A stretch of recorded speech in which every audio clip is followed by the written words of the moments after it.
I can't do it. I just can't do it. I can't type. I need someone to teach me. That'll work. Back in the 90s, Nintendo was much more keen on handing out their IPs to third-party developers. This is something that doesn't really happen nowadays, like, ever. Probably because of the games we'll be taking a look at today. So anyway, strap in and... Oh, Snowball! You're back from vacation. I was about to do my thing again, you know, talk about video games, all that stuff, yeah. No, I was just on a brief hiatus. Well, that's harsh. Anyway, strap in and begin to explore the weird world of Mario Spinoffs. First, we got Mario Teaches Typing. Developed by Interplay, this was released on the MS-DOS in 1992. It was an educational game that focused on teaching kids how to type. It must have been so good because it got a sequel. So I guess we gotta find out if it is that good. But I, of course, don't own the game. So let's try the next best thing.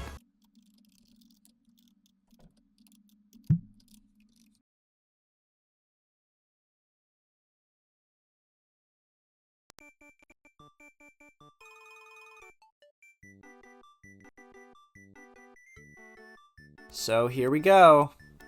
Here is Mario Teaches Typing. Welcome to Mario Teaches Typing! That is Mario's first ever speaking role in a game. Ever. Basically, it's just a side-scroller, but the only way to advance is to type the keys it's telling you to.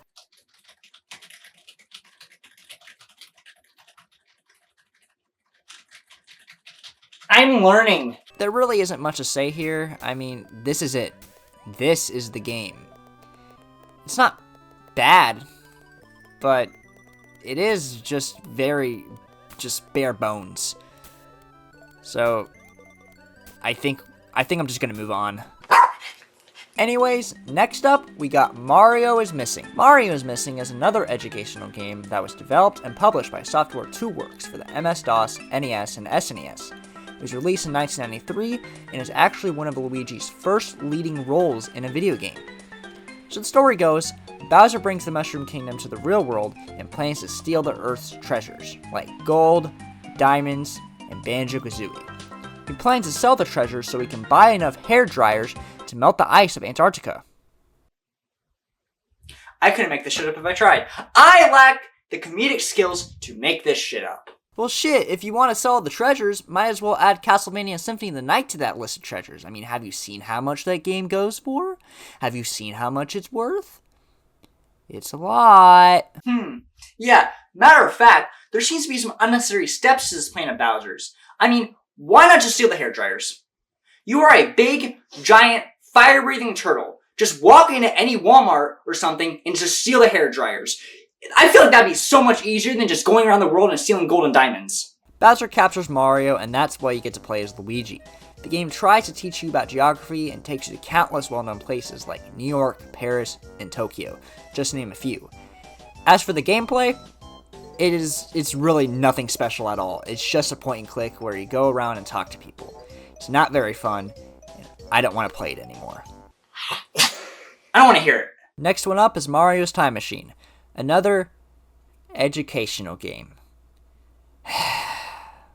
Mario's Time Machine was another game that was developed and published by Software 2 Works for the MS-DOS, NES, and SNES. It's set in 1993, and Bowser built a time machine called the Timulator, and travels back in time to steal special artifacts from different points in history.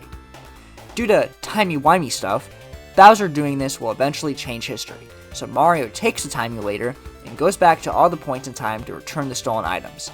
You couldn't figure it out, this game is supposed to be teaching you about history. But, it's also boring, and I don't like it. The gameplay is basically just trivia. So yeah, I personally don't recommend this game to anyone. Man, what's up with all these educational games? I want something more pizzazz, you know? Oh, you don't? Well, lucky for you, I know the exact game I'm looking for. Dance Dance Revolution Mario Mix. Get this, a Dance Dance Revolution game with Mario. God damn it, I love video games. This game came out in 2005 on the GameCube and was even bundled in with the dance pad. That is awesome. It includes lots of songs from Mario and even has a story mode. This game's existence is literally the most batshit insane and coolest things ever to me. I hope one day I can talk about the game in full, but that day, unfortunately, will not be today due to me not owning the game. Now, while the game itself is not a lot, I can find it on eBay for about like $25 easy. The dance pad, on the other hand, that's a future investment. I'd rather save my money, thank you. So since I can't play that, I gotta find something else that's fun. That's the complete opposite of what I wanted. And I know you know that.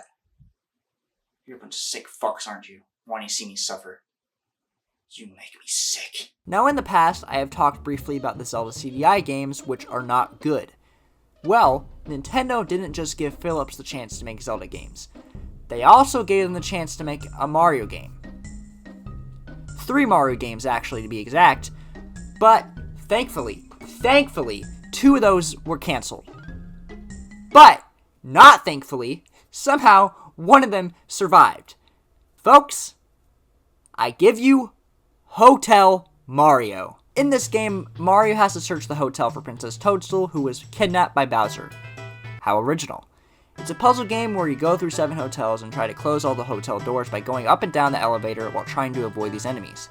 Now, personally, I can't play this game. The Philips CDI is a lot like the Virtual Boy in the sense that I don't own one, nor do I want to own one. And I refuse to try and figure out how to emulate this piece of crap game, so I won't be able to tell you what it's like to play Hotel Mario. And thank God for that.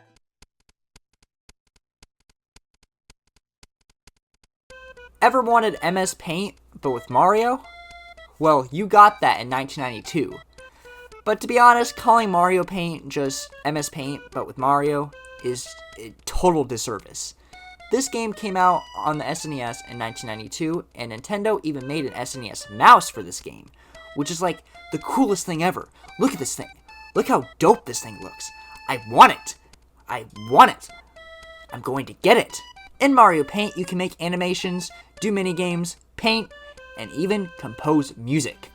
This is honestly one of the coolest things Nintendo has ever put out, and I love it. And I'm not alone. Mario Paint sold extremely well, and is one of the best-selling SNES games with 2.3 million copies sold.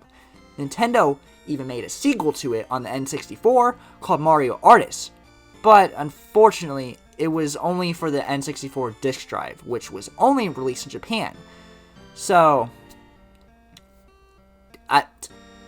that's unfortunate. I'm sad now. That's ruined my day. Even though a lot of these games suck, there's still a cool part in Nintendo's history. And looking back on these, it's cool to see that Nintendo actually used to be more lenient with their IPs. But these also just prove that Nintendo probably knows best when it comes to their own IPs. Or maybe they don't, because they haven't made a new Mario Paint yet. Lock the fuck in, Miyamoto! Wow! Wowzers! Wow! That was such a great episode. Anyways, I'll see you when I see you. I'm gonna go feed Snowball. See you in a year.